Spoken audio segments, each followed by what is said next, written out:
And so a lot of times, the question is that, well, why can't I just rinse, out my patient? Like, why do I need to use this? How is this better than just doing the standard rinse? That's kind of what our research looked at. So that's a fair question. It was a question that I had when I created the device.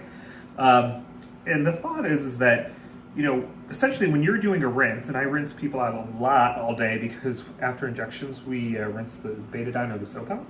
So the thought is that when you're doing a standard rinse, you're never getting underneath the eyelid and you'll never get into the fornix. So what I found is that the distance between the lid margin and the fornix can be anywhere from 10 to 13 millimeters.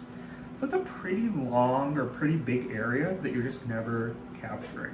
So that's what we looked at. And so the objective measure to do that, and the way that we looked at, was look at tear surface or tear film inflammation. And we looked at MMP9 by point of care testing. So essentially we looked at inflammatory.